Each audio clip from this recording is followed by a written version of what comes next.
मंडळी नमस्कार। राज्याच्या राजकारणात सध्या नगरपंचायत आणि पंचायत समितीच्या निवडणुकीची रणधुमाळी सुरू आहे। आज निवडणुकीसाठी अर्ज करण्याची शेवटची तारीख आणि आजच्या दिवशी असंख्य राजकीय घडामोडी जोरदार घडलेल्या आहेत। या ठिकाणी भारतीय जनता पक्ष, एकनाथ शिंदे, अजित पवार यांची जी राजकीय खेळी होती, या ठिकाणी अनेक ठिकाणी सुरुंग लावण्याचं काम या ठिकाणी उद्धव ठाकरेंनी झालेलं आहे। महाराष्ट्राच्या राजकारणामधून अतिशय महत्त्वाचे राजकीय अपडेट आणि अशाच राजकीय अपडेटसाठी मित्रांनो चॅनलला सबस्क्राईब करा। व्हिडिओ आवडला तर लाईक करून इतरांना शेअर करायला विसरू नका। महाराष्ट्रामध्ये सध्या जिल्ह्यातील नगर परिषदा आणि नगरपंचायतीच्या निवडणुकीची पार्श्वभूमी भाजपसह शिंदे गट आणि अजित पवार जोरदार तयारी करत आहे। या ठिकाणी सत्तेच्या जोरावरती जे महाराष्ट्राच्या विधानसभेला झालं तेच बिहारमध्ये झाल्याचा आरोप या ठिकाणी यांच्यावरती होऊ लागलेला आहे। अशातच आता राजकीय मंडळी आणि राजकीय घडामोडीकडे लक्ष देता सध्या भाजपमध्ये नाराजीचा सूर प्रचंड प्रमाणात बघायला मिळतोय।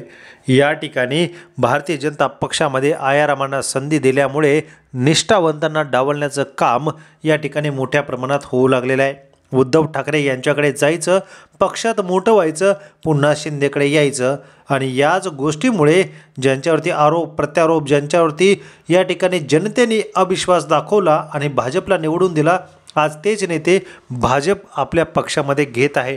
त्यामुळे एकीकडे जनतेची प्रचंड नाराजीला सामोरं सुद्धा भाजपला जावं लागणार आहे।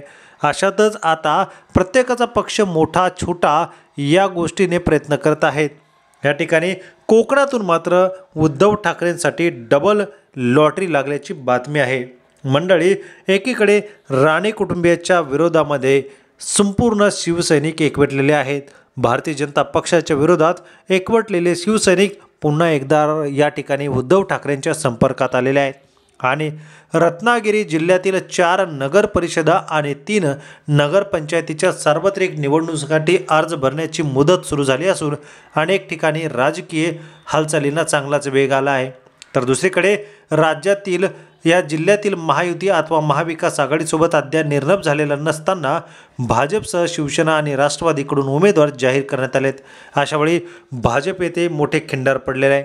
भाजपचे जिल्हा अध्यक्ष, जिल्हा उपाध्यक्ष, ओबीसी शहराध्यक्ष एकाच वेळी भाजपला रामराम ठोकत खळबळ उडाली आहे।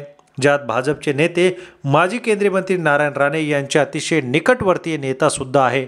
त्यासोबत शेकडो पदाधिकारी, हजारो कार्यकर्ते यांनी उद्धव ठाकरे यांच्या सेनेमध्ये पक्षप्रवेश केला आहे।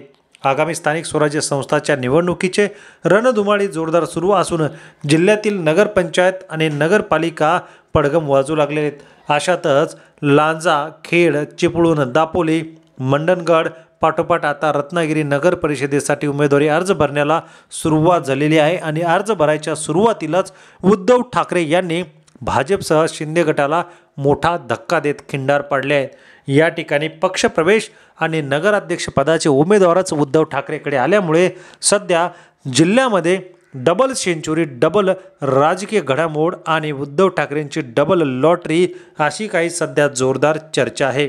येथे भाजप ओबीसी शहराध्यक्ष अमित विलनकर यांनी पक्षप्रवेश केल्याने त्यांच्यासोबत हजारो कार्यकर्ते या ठिकाणी ठाकरेंच्या सेनेमध्ये आले आहेत।